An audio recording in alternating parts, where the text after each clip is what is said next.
Extended, presented by Lacrosse Flash. Welcome back to the show, Thursday, March 25. We appreciate you for watching and or listening wherever you are. Austin Owens and I just discussed the PLL entry draft, which is set for tonight, a 3-round draft set to start at 7:30 p.m. Eastern on Twitter Spaces. You can go back and check that conversation out at your own leisure. But my question going into the rest of tonight is, which program will have more people talking, the PLL's entry draft or the ACC battle taking place tonight on the ACC network between the Syracuse Orange and the Duke Blue Devils? We'll watch and see as the night goes on. And joining me now to talk about just that is Liam Kelly, Lacrosse Flash writer and reporter. Liam, what's going on, my man? How you feeling? Doing great, man. Real excited. You got the show going, and obviously first installment was awesome. So ready to get after it for number 2. Absolutely. Hey, before we get going on Syracuse and Duke, we had a pretty big upset on Tuesday as unranked Albany knocked off number 13 UMass for their 4th win of the season. 13-12 was the final, all without a handful of players, including attackman Tehoka Nanticoke for Albany. A confidence-building win here for the Great Danes. What are your takeaways from Albany's performance in this one? Yeah, definitely.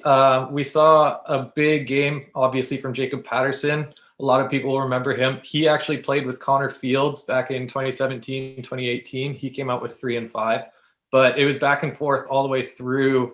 It wasn't really right till the end where, Albany got that final goal that kind of pushed them over the edge. But Albany's balanced. Scott Marr lets them play in transition, go to the net right away. We saw Patterson scoring one hand. We saw Cam Haywood. He scored the behind the back on the crease. They're just having fun out there, and they're going to get wins like this, even without some of those big players, just because, they get that confidence from their coach. And you can't have enough fun watching this team. They're just real exciting. Absolutely. Definitely bringing back Nanticoke, a few other names that they were missing as well. Just confidence building going into the rest of the season as we're approaching those conference championships, because they are coming up very, very fast. UMass, they're handed their first loss of the season. On this coming Tuesday, they'll be traveling to Hofstra March 30th. How far do they fall in these rankings after this loss? And what do they need to do on Tuesday to prove to you that they're still worthy of a top 15 or even a top 20 spot? I don't think they fall really as far as many people think. They had 6 games postponed already with everything. They've missed a bunch of games that were really those, steps forward. And this really is a step forward for them, because even though they lose, it's one goal. They're building momentum heading into the rest of their season.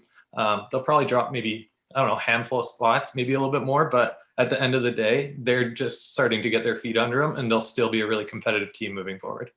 Absolutely. We just got to ask that question because we just saw Georgetown fall a handful of spots all the way to number 11 after that loss to Denver. Moving on, though, speaking of Denver, TD Erlin will be making his much-anticipated debut this Saturday against Providence. He was set to go last week, but Denver's game with Villanova was postponed, as we've seen a handful of cancellations here throughout the month of March as a result of COVID-19 precautions.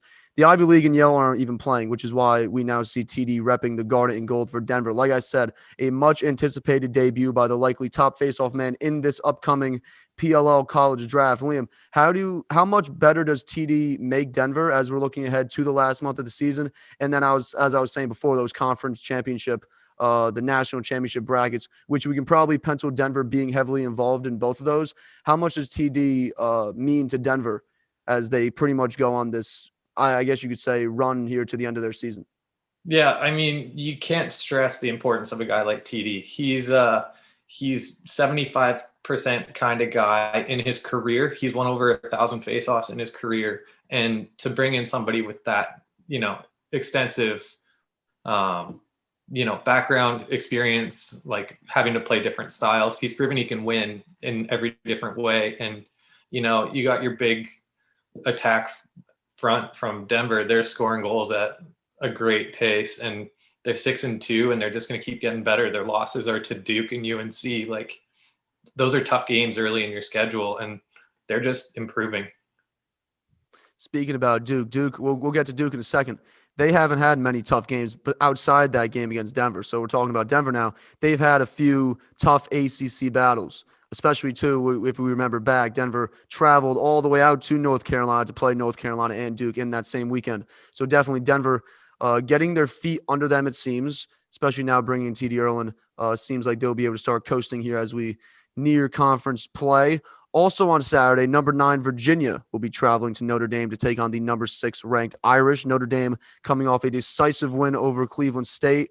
Virginia, on the other hand, barely squeaked by Robert Morris this past weekend. Liam, what are some thoughts that you'll be keeping an eye, some things that you'll be keeping an eye out for looking at both of these teams as this game progresses?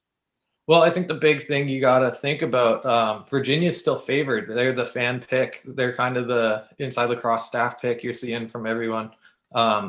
Dox Aitken's back. He had 3 goals this weekend. He's looking like he's not in football form. He's back to lacrosse and he's playing, right? Yeah. I mean, Notre Dame, they got that win and they're getting all the production they need out of Pat Cavanaugh. But, Notre Dame, they're a slow it down, a pace killer type team, whereas Virginia can beat you in the half field. They can beat you in transition. Lars likes to push his guys and play up tempo, and they got all the weapons to score at will. So I'm seeing a tight battle. Notre Dame's faceoff guys are at 85% and 71%, which is crazy. But then on the other side, you got Petey LaSala, who faces off at 70% as well. So really, it's kind of those intangibles, whoever has a better day. But I would expect to see a pretty exciting game out of both teams. Face-off battle, I'm thinking, is definitely going to come down to that. Whoever owns those small battles, as you're saying, the intangibles, those small battles that are going to get taken, that are going to take place, face-off, ground balls, middle of the field transition, kind of who wins those battles. And we will see come that one. In the game to watch tonight, number 4 Syracuse traveling to Durham, North Carolina to take on second-ranked Duke. I heard earlier today that Syracuse is actually flying down there today prior to this game, so not a great situation to be going straight from a flight to a game against one of the best teams in the country. But as we've all seen this season, these teams will make it work to play. Let's start with Syracuse. Aside from the likely jet lag that they'll probably have to shed before this game, what do the Orange need to do to stay in this game and try to come out on top? Well, you can never come off a plane and expect to be at your best. Those guys, they got to really make sure that they're paying attention to their pregame, getting back in that mindset, because the legs will be a little bit slow. But this game, I think, for Q's is going to come down to how their D-end plays. You got the All-American Porter, who's phenomenal goalie, but then you got to have the guys that can match the Duke firepower. I mean, you bring in Sowers for Duke, and he's just made that team, taking them to a whole nother level. But who's the guy that's going to stop him? And then, from there, who's going to stop O'Neal? Who's going to stop everybody else through that midfield line? I mean, Riley Walsh started for a long time for them, and now he's a second line midi, I think. So it's tough to really hold all those guys in check, and that's going to be the big test. Let's shift over to Duke. The preseason number 1 team lasted 4 weeks in that top spot before swapping with ACC foe North Carolina and falling to number 2. This is really Duke's first ACC, big test of the season. It's their first ACC action this season. Their ACC gauntlet will continue into the month of April with North Carolina, Notre Dame, Virginia, Notre Dame again, and then North Carolina again to close out the regular season before their ACC tournament. What are you looking to see from Duke here in what seems like a game where they really need to make a serious statement? You brought up O'Neal. You brought up Mike Sowers. It really seems like this game where they're going to come out and really shine on a big stage against a great team in Syracuse. Yeah, definitely. I mean, those guys, they can produce at every level. They're beating you in transition. They're beating you on the ride. They're beating you in the half field. Their man-up unit's phenomenal. I think for Duke to really take that next step forward, especially coming into these tighter games and, playing tougher opponents, it's got to be their second line guys. It's got to be their role players that come in and fill after their top 5, top 6. They got to get production at that every time they're on their field. And, they have the talent to do it, but really that's going to be what wins you a championship in May. Right. So absolutely, as long as those guys can, step up and really make that difference, that's going to be where they're going to be happiest if they see that at the next level. Duke definitely has a ton of talent. Just have to see it all come together. And it will be put on display in this one against Syracuse. And then obviously, as we're saying, these next couple ACC games that they have coming up. And another big game this weekend in the Big Ten on Sunday, number 3 Maryland will be traveling to New Jersey to take on the 5th-ranked Rutgers Scarlet Knights. The game is set to start at noon Eastern. Maryland got the better of Rutgers in their last meeting, winning 19-12. What does Rutgers need to do in this one on Sunday to flip the script and pull out a win here at home? Really, they just got to finish. I mean, game's tight all the way through the end of 3 quarters, but Maryland was able to extend the lead just right before the third ended, and then they opened up that gap in the fourth. I mean, when you look across the board, they're pretty balanced when it comes to, face-off stats, the goalies. They're all pretty comparable, but, you see a guy like Connor Kurtz who went 0 for 5 shooting in that first game against them. That's got to change, especially down the stretch, if you want to compete all through the fourth quarter. And then on the flip side, really with Maryland, Bernhardt's going to go for maybe not 6-1 again, but he's going to do something special. He's that guy who's all over the field, just, do it all type of guy. But then, you got Maltz who went 4 for 4 shooting for 4 goals. Like, if Rutgers is going to want to be competitive the whole way through, you got to shut down those 2 guys. So those are really big key stats from that last game moving forward that, I want to see Rutgers addressing. The all Big Ten schedule really didn't affect Maryland as much as it has some of their conference rivals. 5-0 on the year. They've won each of their games handedly by at least 6 goals. Their offense has put up at least 18 goals on 3 different occasions. Pretty much, we know what Maryland can do. But in order to stay perfect and on top of the Big Ten, what are some things that we need to see from them this Sunday? Well, I think that really they're going to have that level of execution. I think Rutgers is going to be their best test. I can't see Rutgers not going, 8-2 right behind Maryland, maybe 9-1 if they can finish a game out. But like I said, if they want that edge, especially moving into playoffs and then into, tourney time, you want to see that next step, separating yourself at the face-off X, separating yourself at ground balls, separating yourself, the in between the lines type of stuff that really sets those championship teams apart.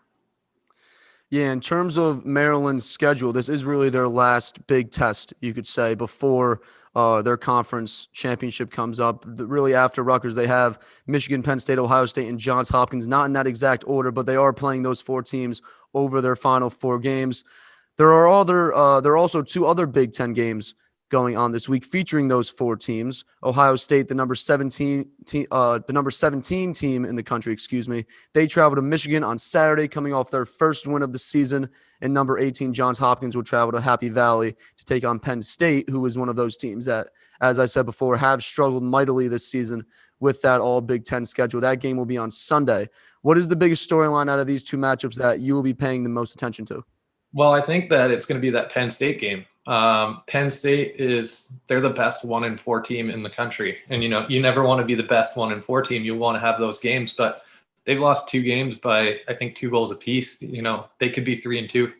And, you lose a guy like Ament. And it seems that this year we're always coming back to that. But, Mac O'Keefe is 10 goals away from the NCAA goal scoring record, but he's having to do more stuff than he has in the past. He's got to be initiating as well as, moving off ball to get open.